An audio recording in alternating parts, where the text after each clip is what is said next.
awal mula dan yang paling mulia.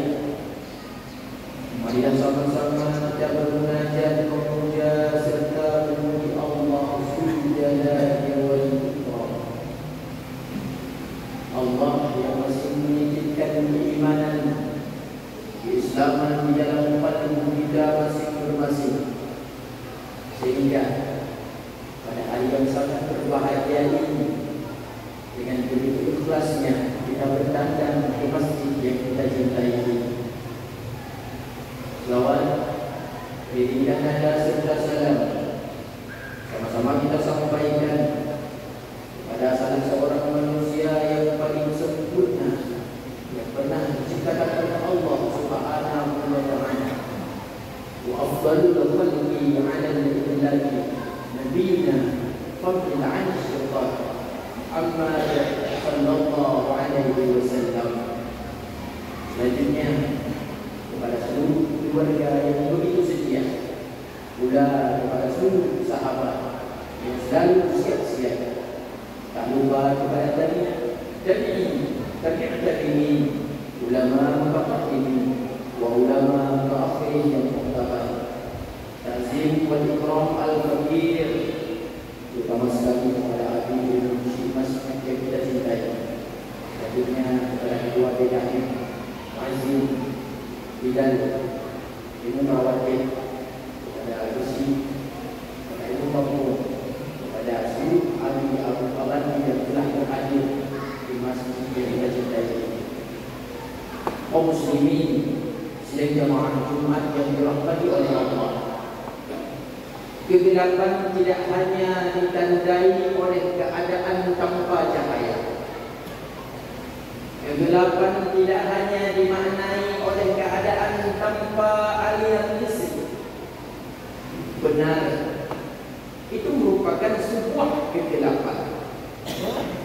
Akan tetapi tentu sekalian, kegelapan yang hakiki adalah ketika di dalam kalbunya seseorang tidak ada ilmu ketauhidan untuk mengenal Allah Subhanahu wa Ta'ala.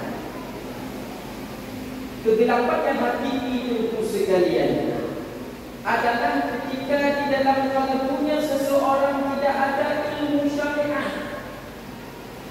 yang akan membantu dia ketika dia beribadah kepada Allah. Kegelapan yang hakiki itu sekalian adalah ketika kita berinteraksi dengan sesama tidak dilandasi oleh ilmu tasawuf.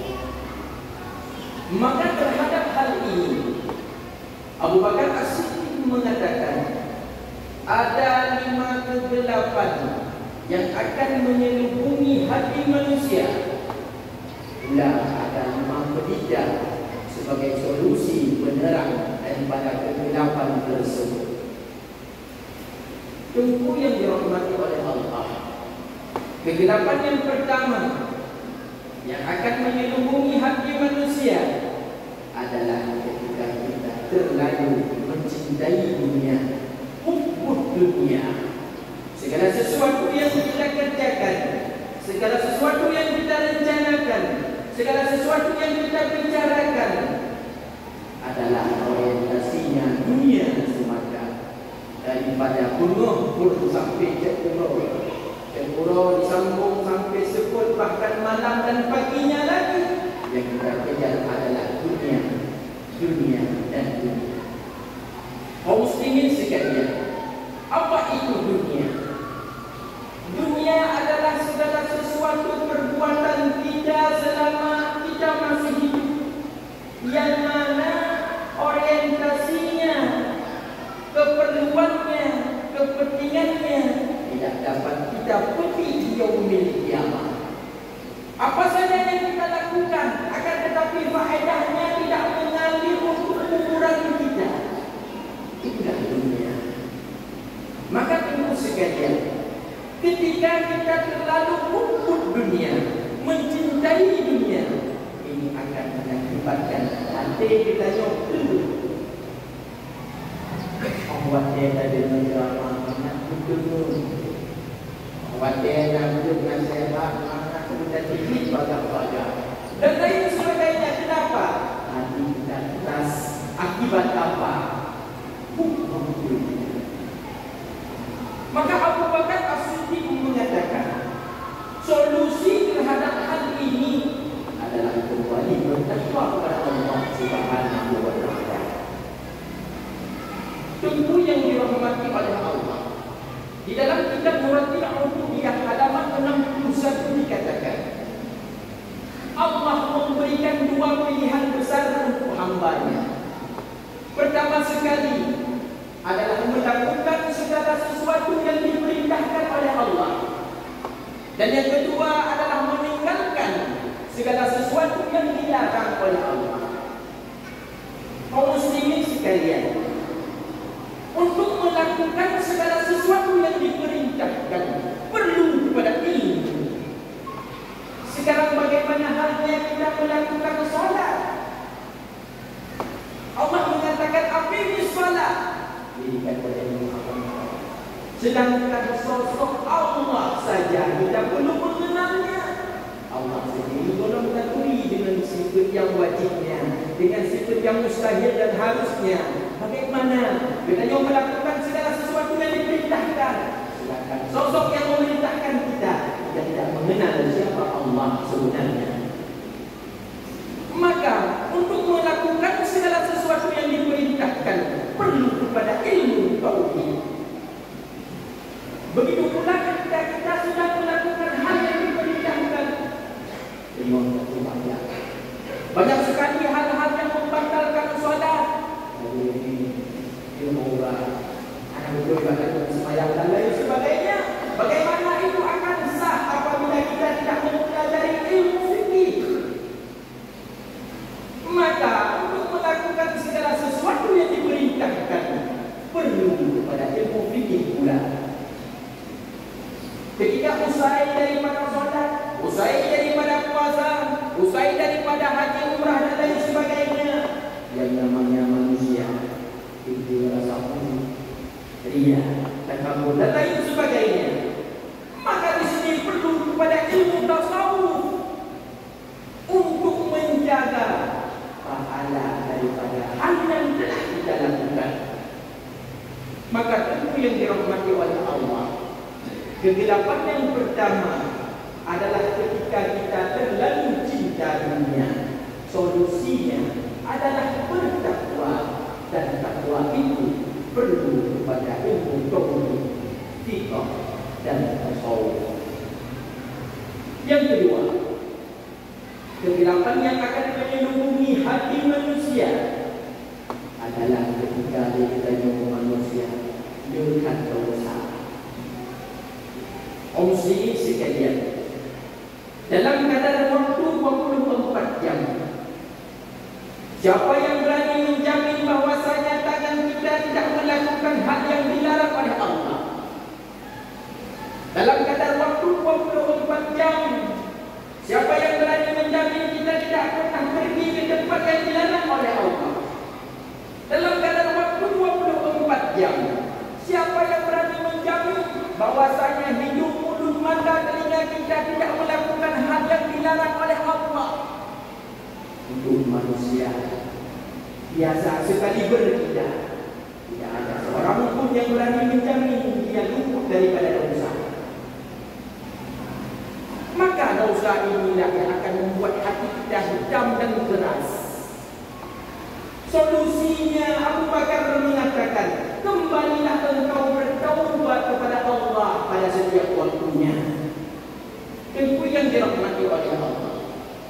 Dalam kitab Daqaiqul Akbar halaman 30 diriwayatkan oleh Abu Dzar radhiyallahu anhu bahwasanya pada suatu hari Rasulullah sallallahu alaihi wasallam mengatakan, setiap kepada hamba-Nya, hamba Allah, pada setiap paginya seusai subuhnya diberikan satu lembaran kertas putih oleh Allah Subhanahu wa Ta'ala, yang mana kalau misalnya sudah sampai subuh esoknya lagi tetap diberikan dari Tuhan Allah, bukan dengan berkah lain. Maka tentu sekalian, apabila dalam kadar 24 jam bedanya Anda beristighfar kepada Allah, tidak bertaubat kepada Allah atas semua dosa yang kita lakukan. Letak hatinya kembali kepada Allah dalam keadaan yang hitam bukan malu dan kepada Allah Subhanahu wa taala.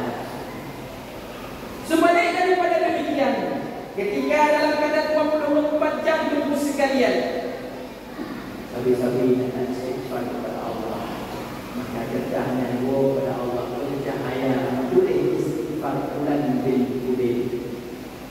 Maka ayat sekalian yang dirahmati Allah, ketika kita solat zuhur, usai daripada solat zuhur, istighfarlah kita kepada Allah. Ya Rabb, nepun ahdau salun. Ya Allah, nepun salun yang lumpuh daripada Rasulullah sampai dengan zuhur, ya Allah. Ketika kita usai solat asar, ya Rabb, ya Allah, nepun salun yang lumpuh daripada zuhur sampai dengan asar. Ketika kita solat maghrib, ya Allah, hanya ampun dosa-dosa yang lumpuh daripada asar sampai dengan maghrib. Ketika Isya, ya Rabbi, ampun dosa yang lumpuh daripada maghrib sampai dengan Isya. Baru kali itu sekalian, jangan sampai kita tidak membawa solat di dalam tidur. Sampai dalam keadaan pada sembahyang Isya, bahkan tunggu sekalian, takutnya orang tidak mudah dengar, orang tidak terima kasihnya. Tidak sedang lagi di dalam kasur yang empuk itu. Takut-takut jarokan mengikat. Orang tidak mudah dengar, tapi mata ternyata kasur pun ternyata kita sudah berada di alam barzakh. Mati, tak ada usaha dalam tubuh. Maka istighfar tersebut bukan 1 tahun sekali, tetapi jujur wajib seperti istighfar kepada Allah Subhanahu wa taala. Itu yang kedua. Adapun yang ketiga, kegelapan yang akan menyelubungi keadaan manusia adalah ketika manusia berada di alam barzakh. Wajib dan mengkana di dalam buku ayat 9. Lepas di sini yang berani menjamin lampu dalam buku. Siapa yang berani menjamin bahawa di dalam alam kuburnya ada penerang yang begitu luar biasa? Manusia sekalipun, manusia biasa lagi saja. Itu dengan sudah lampu pun terang. Maka Abu Bakar As-Siddiq mengatakan, "Gerangi kuburmu dengan kalimat tauhid, la ilaha illallah." Itu yang dilakukan.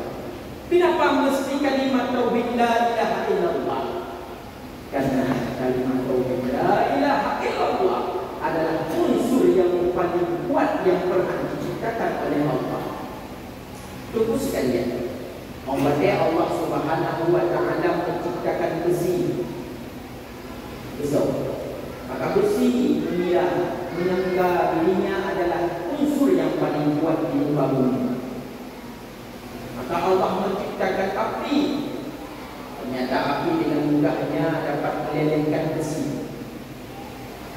Maka api mengira yang paling kuat, yang paling luar biasa. Pula Allah menciptakan air. Ternyata air dengan mudahnya dapat memadamkan api. Maka air merasa sombong dan mengira dirinya adalah unsur yang paling kuat. Ketika itu pula Allah menciptakan awan. Dan awan yang begitu sangat ringan dengan mudah dapat menampung air. Awan mengira dia adalah unsur yang paling kuat dalam sekalian. Maka Allah menciptakan angin. Ternyata angin dengan mudah ikut awan goyang melanda. Maka angin mengira dirinya adalah unsur yang paling kuat. Maka Allah menciptakan gunung yang menjulang tinggi. Gunung angin. Maka gunung mengira dirinya adalah unsur yang paling kuat. Maka Allah pula menciptakan manusia. Manusia itu maka pikiran manusia, nafsunya manusia mira, dia adalah unsur zat yang paling kuat, makhluk yang paling kuat yang diciptakan oleh Allah. pun itu salah. Karena manusia punya pikiran, punya otak.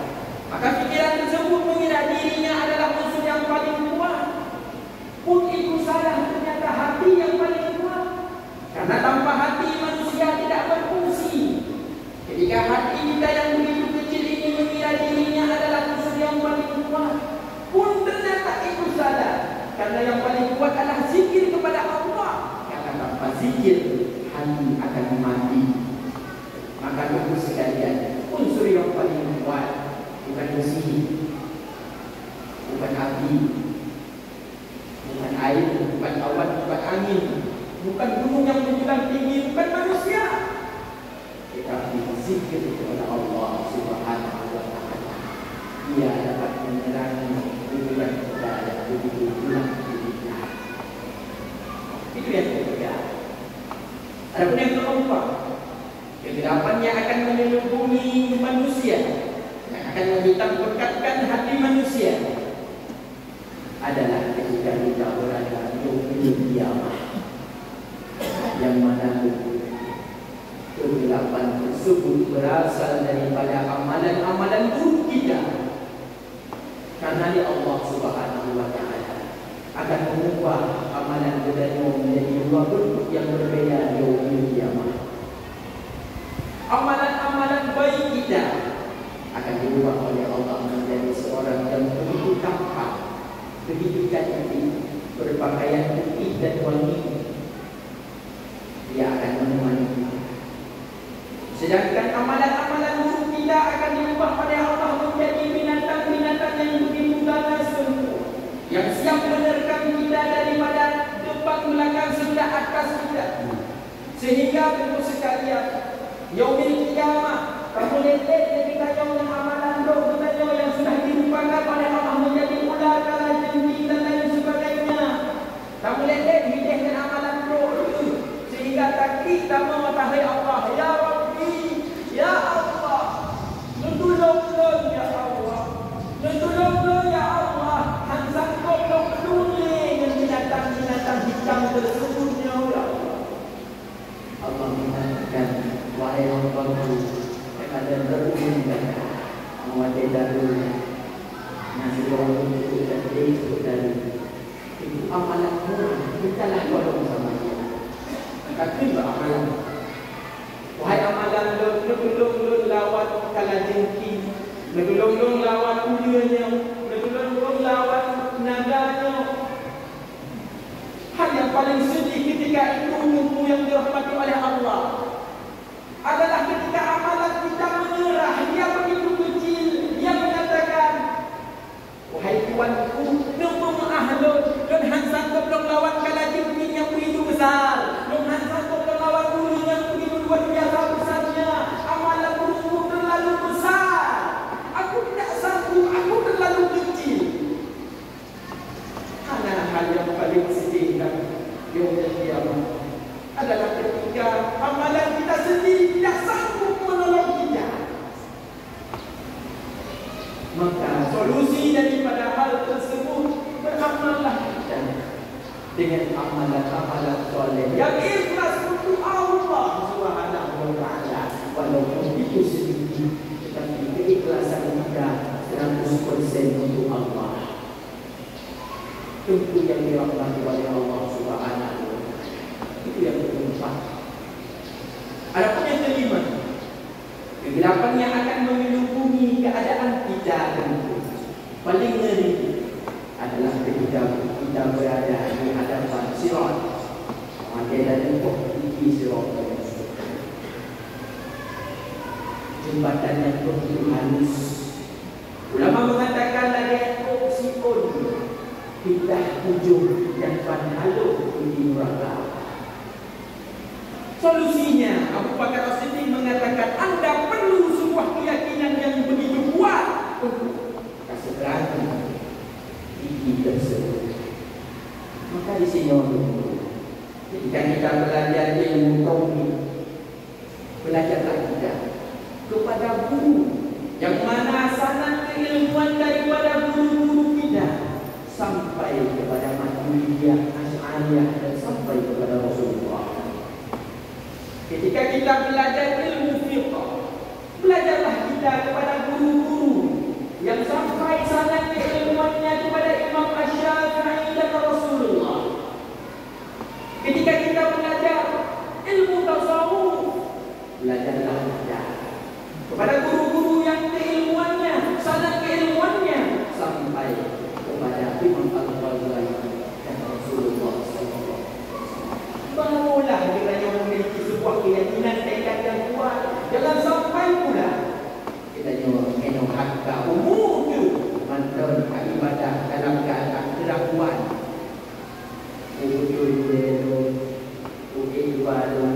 Dan lain sebagainya. Ini hal yang salah. Kita harus memiliki keyakinan yang kuat terhadap guru kita.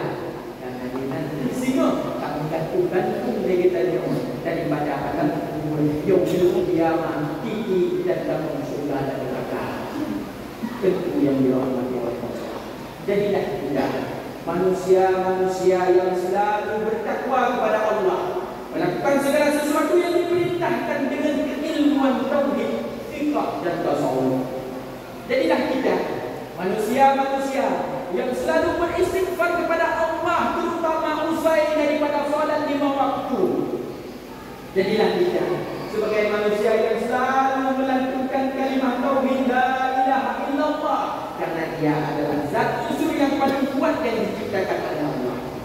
Jadilah kita manusia yang selalu beramal ibadah ikhlas karena Allah, karena dia akan menjadi sahabat kita di yaumul qiyamah. Jadilah kita manusia-manusia yang memiliki keyakinan tekad yang kuat terhadap ketauhidan, ilmu fikih dan tasawuf yang kita pelajari dalam keseharian kita. Wallahu a'lam.